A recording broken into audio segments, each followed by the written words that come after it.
ሰላም ጤና ይስጥልን። እኔ ወንድማችሁ አዲስ ነኝ።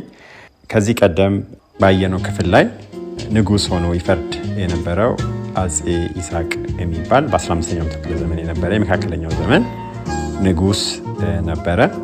መልካም ስብዕና ያለው ቅን ፍርድን የሚያደርግ ንጉስ እንደሆነ አይተናል። ስለሱ የተገጠመ አንድ ግጥም አለ።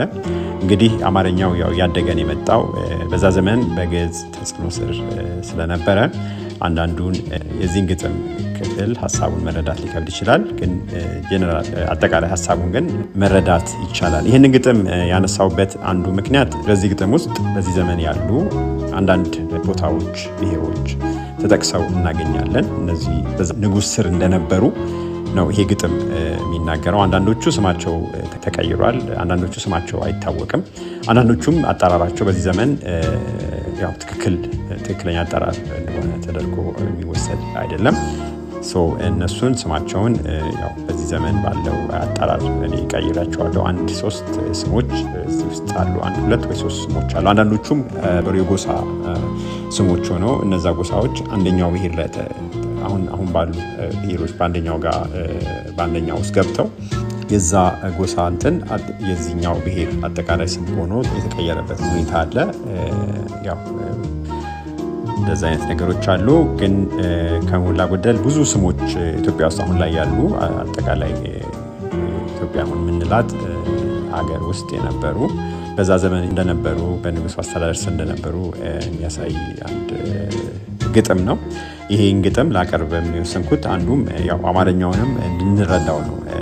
እንደዚህ አይነት ነገር ስንሰማ ከታሪኩ ባሻገር የቋንቋውን እድገት አመጣጡ ስለሚገርም እሱንም ማወቆ አይከፋም። ከዛ በተጨማሪ ግን ይሄ ነገር በአንዳንድ ፖለቲከኞች ዘንድ ያለ ትርክት አለ። ያንንም ውድቅ ስለሚያደርገው ለዛ ስለሚረዳ ነው የማቀርበው። ግጥሙን እንግዲህ አብዛኛውን ክፍል ላንረዳው እንችላለን፣ ሀሳቡ ግን ይገባናል። በ15ኛው ክፍለ ዘመን ለአጼ ይስሐቅ የተገጠመ ግጥም። ግጥሙን ዛሬ ድረስ እንድናገኘው ያስቻለን በ17ኛው ክፍለ ዘመን የኖረው የአጼ ኢያሱ አንደኛ ወዳጅ የነበረው ደጃዝማች ኃይሉ እሸቴ ነው። እናመሰግነዋለን። እሱ አዘጋጅቶ ያስቀመጠውን መዝገብ በዘመናዊ መልክ በመጽሐፍ ያሳተመው ደግሞ ተክለ ጻዲቅ መኩሪያ ነው። እሱንም እናመሰግነዋለን። የግጥሙ ርዕስ በአማርኛ የአጼ ይስሐቅ ፊት ይመስላል በአርያም ያለ የብርሃን አንቀጽ የሚል ይዘት አለው። ግጥሙ የአማርኛና የግዕዝ ቅልቅል ስለሆነ የተወሰነው ነገር ላይገባን ይችላል።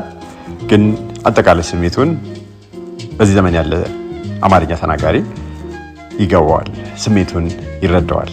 ግጥሙ እንደሚከተለው ይቀርባል።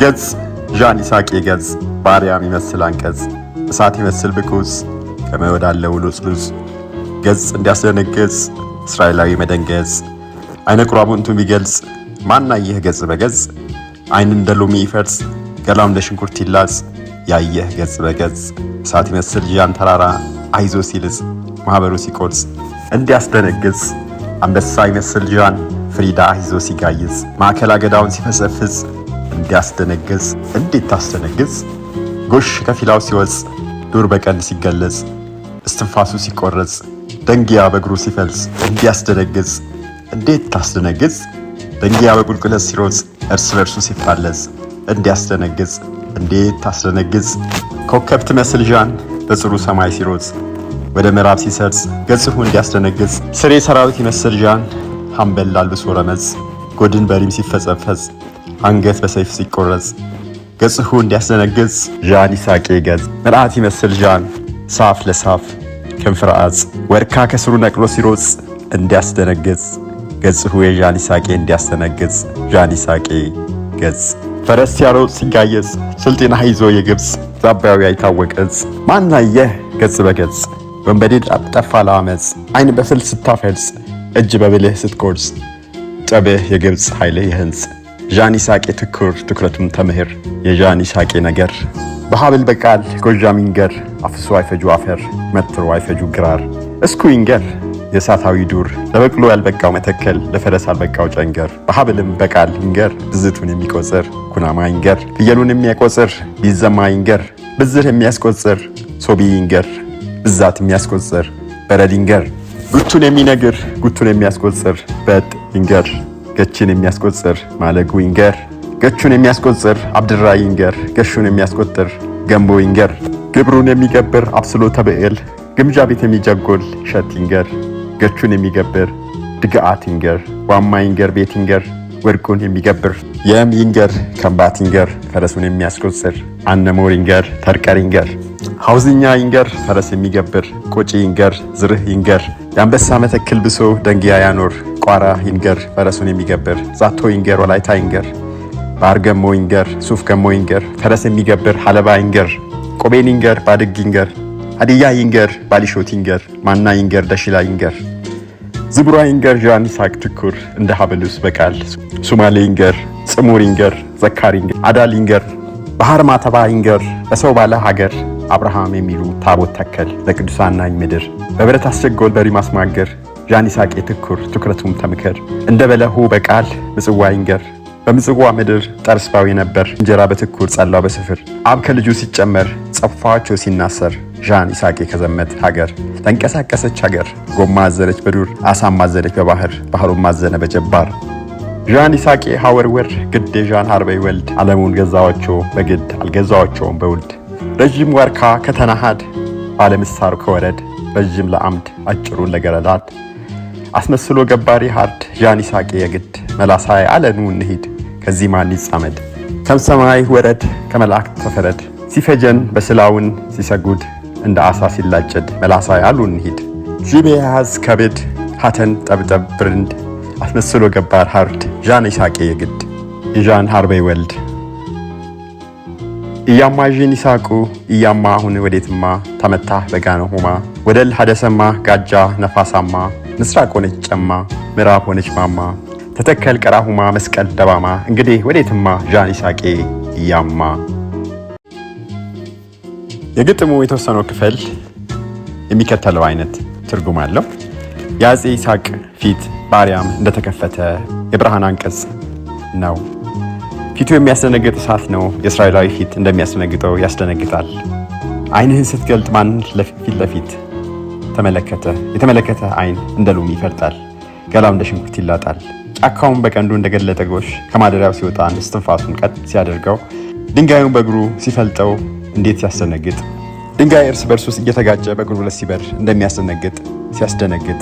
ጎድን መሬት ላይ ሲሰባበር አንገት በሰይፍ ሲቆረጥ የአፄ ይስሐቅ ፊት ሲያስደነግጥ! ዋርካ ከስሩ ነቅሎ ሲሮጥ እንደሚያስደነግጥ የአፄ ይስሐቅ ፊት ሲያስደነግጥ! ማን ችሎ አየህ ፊት ለፊት ወንበዴውም ድምፁ ጠፋ፣ ዓይን በጉጠት ስታፈርጥ እጅ በቢላ ስትቆርጥ የሚሉ ይዘቶች አሉት። የተወሰኑት ያው ንጉሱን የሚያወድስ ግጥም ነው። አብዛኛው ክፍል እዚህ ግጥም ላይ ያለው ንጉሱ ያስገበራቸው ግዛቶች የተጠቀሱበት ነው። አንዳንዶቹ ስማቸው አይታወቅም፣ አንዳንዶቹ ስማቸው ተቀይሯል። አንዳንዶቹ ቀድሞ የሚጠሩበት ስምና አሁን የሚጠሩበት ስም የተለያየ ነው። የተወሰኑት ለምሳሌ ጎጃም የሚል አለ፣ ኩናማ፣ ጉምዝ። ያው እኔ ይህንን ቀይሬው ነው፣ ሌላ ስም ነው የተሰጠው። በድሮ አጠራር የተጠራው ግን እነዚህን አካባቢዎች ይጠቅሳል። ቢዛሞ የሚል አለ፣ ቢዛሞ የሚባል አካባቢ አለ፣ እሱም እንዲሁ ተጠቅሷል። ሶቢ፣ በረድ፣ በድ፣ ማለጉ፣ አብድራይ፣ ገንቦ፣ ሸት፣ ድጋት፣ ዋማ፣ የም የሚባል ደግሞ አለ። አሁን የም ያው እሱም በሌላ ስም የተጠራው እሱን ቀይሬው ነው። ዜት የሚባል አለ፣ ከምባት ተብሎ የተጠራ አለ፣ እነሞር አነሞር ተብሎ ተጠርቷል። ተርቀር የሚል አለ፣ ሐውዝኛ የሚል አለ፣ ቆጪ የሚል አለ። ቆጪ ያሁኑ ቆጪ የሚለው አካባቢ ነው። ዝርህ የሚል አለ፣ ቋራ ወይ ኳራ የሚል አለ፣ ዛቶ የሚል አለ፣ ወላይታ እሱም በሌላ አጠራር ነው የተጠራው፣ እሱም ተጠቅሷል። ጋሞም እንዲሁ ባህር ጋሞ፣ ሱፍ ጋሞ ተብሎ ተጠቅሷል። ቆቤን ተብሎ ይጠቀሳል። ቀቤና የሚለው ማና የሚል አለ፣ ደሽላ የሚል አለ፣ ሀለባ የሚል አለ፣ አላባ የሚለው ነው። ሌላ ደግሞ በጎሳ ስም የተጠራ አለ፣ እሱንም ቀይሬዋለሁ። ሀዲያ ነው የሚለው። ዝቡራ የሚል አለ፣ ሱማሌ የሚል አለ፣ ጽሙር የሚል አለ። ሌሎችም አካባቢዎች ምጽዋ እንደዚህ የተጠቀሱ አካባቢዎች አሉ። እነዚህ ሁሉ የሚገብሩትን ነገር ሁሉ ወርቅ፣ ፈረስ ምናምን የተለያዩ ነገሮች እንደሚሉ ተጠቅሷል ማለት ነው። ይህም አንድ እንግዲህ በ15ኛው ክፍለ ዘመን የተጻፈ ግጥም ነው። እንግዲህ በዛ ዘመን እነዚህ ግዛቶች አንድ ትልቅ የኢትዮጵያ ግዛቶች እንደነበሩ አንድ ማስረጃም ነው። በዚህ ዘመን ተነስተው ለሚዘባርቁ የተለየ አይነት ትርክት ለሚፈጥሩ ሰዎችም ይሄ አንድ ተጨባጭ የሆነ ማስረጃ ነው። ሌሎችም ማስረጃዎች አሉ፣ ግን ያው ንገሩን የሚሉ ሰዎች ስላሉ እንደዚህ አይነት ነገሮችን ይሄ መረጃ ስላለው ነው የቀረበው። ታንክ ዩ